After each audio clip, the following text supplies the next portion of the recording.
Alors, ma quatrième question concerne le ressenti. Donc c'est un point d'interrogation.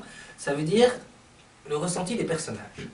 Ton ressenti par rapport aux personnages.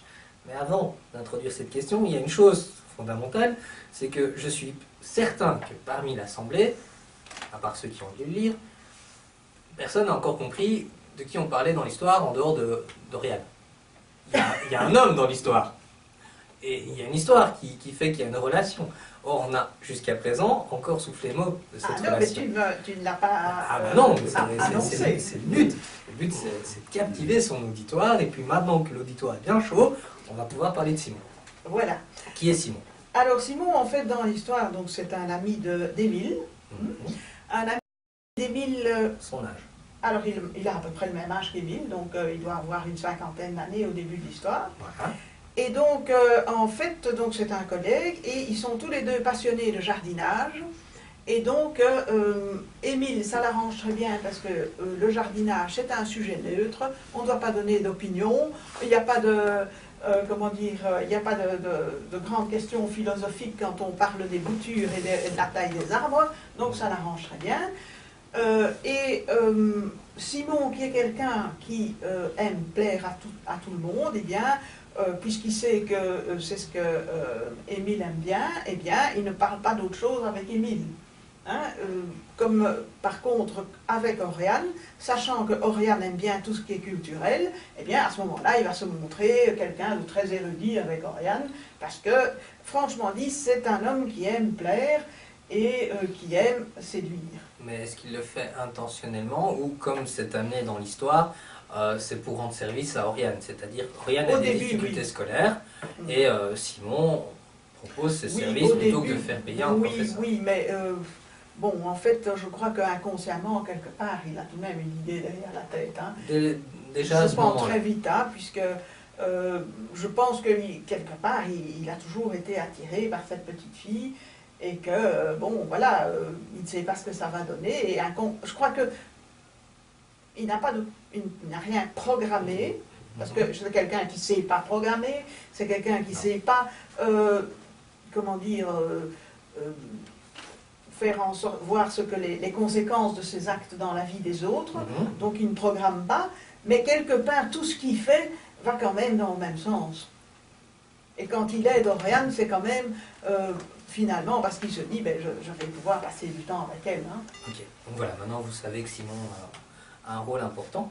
Oui. On revient à la notion de ressenti, et on dit souvent que les poètes, les écrivains écrivent ce qu'ils ressentent. Que beaucoup de personnes veulent exprimer leur tristesse, ou en tout cas que les textes sont les reflets de leurs émotions. Oui, d'accord. Alors, à contrario, quand on est un écrivain qui veut écrire une histoire, comment est-ce qu'il fait pour arriver à ce que Oriane se retrouve, enfin, que les sentiments exprimés par Oriane puissent être clairement écrits si l'auteur lui-même ne les ressent pas? Comment as-tu fait? Les sentiments sont universels. Hein. Je crois que l'on tombe amoureux de quelqu'un qui soit, quel que soit son âge, bon, je crois que c'est à partir du moment où on parvient à se mettre dans la peau du personnage qu'on écrit, on ressent les sentiments comme lui. D'accord. L'histoire, elle a été écrite il y a combien de temps? Alors, j'ai terminé le livre en 2010. Oui, donc je l'ai écrit, je dirais, entre 2008 et 2010, quelque chose comme ça. D'accord. Et pour écrire donc, les ressentis amoureux, est-ce que tu as eu l'occasion dans cette période, ou es-tu remonté plus loin dans le temps par rapport à des émotions plus anciennes? Écoute, on peut toujours remonter à des émotions anciennes, à des émotions plus récentes, mais je crois qu'on fait un mélange de diverses émotions pour arriver à les focaliser dans un seul personnage. Et est-ce que tu estimes, et là c'est une question très, très difficile, j'en ai conscience, est-ce que tu estimes que Oriane a bien reflété les émotions que tu voulais faire passer? Oui, je pense, oui. Je pense. Disons que c'est quelqu'un qui a été évidemment formaté, on a essayé de lui faire suivre la bonne route, la bonne route qu'il fallait choisir pour plaire aux parents, pour plaire, etc.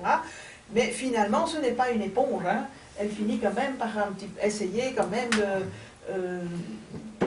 de s'en sortir plus ou moins bien, même si à la fin elle s'en sort pas si bien que ça.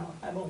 Et au niveau du ressenti que Simon pouvait avoir dans la relation, dans ces relations, est-ce que tu as eu du mal ou est-ce que c'était plus facile au contraire Non, de te mettre dans sa... c'était plus facile parce que j'ai quand même connu, bon, dans des couples que j'ai connus, des amis, etc., des personnes qui lui ressemblaient quand même très fort, pas comme une copie conforme, mais dans l'insouciance vis-à-vis de l'autre, c'est-à-dire l'impossibilité de se mettre à la place de l'autre, l'impossibilité de prévoir les conséquences de ses actes dans la vie de l'autre, d'inventer des histoires pour essayer, comme le font les enfants, il invente des histoires pour se dépêtrer d'une situation sans se rendre compte que bon, ça va mener nulle part. Hein, quand il raconte par exemple à Oriane, oui mais tu sais c'est pas grave, je n'ai qu'une petite pension, mais j'ai de l'argent placé à l'étranger, hein, donc ça va. Bon, c'est parce qu'à ce moment-là ça le dépanne, mais bon ça va poser évidemment des problèmes par la suite. Hein. C'est un système de... Voilà. Une solution temporaire. Oui, mais en fait c'est quelqu'un qui manque de maturité. Rustine. Ouais, de rustine. Oui, voilà, il met des rustines parce que c'est quelqu'un qui n'a pas appris à assumer ses actes, à assumer et quand quelque chose ne se passe pas bien, comme à un moment donné, je ne vais pas raconter toute l'histoire, mais il y a quand même un drame. C'est au moins les 4 personnes qui n'ont pas encore eu. Oui, voilà, il se passe quand même, il y a quand même un drame qui se passe. Eh bien, pour lui, le problème, c'est que ça casse son image et qu'il ne sait pas assumer. Et donc, il a peur de rencontrer des gens qui savent ce qui s'est passé, parce que ce sont des gens qui vont le juger, qui vont le regarder, et auxquels il ne peut plus plaire, quoi. Ok.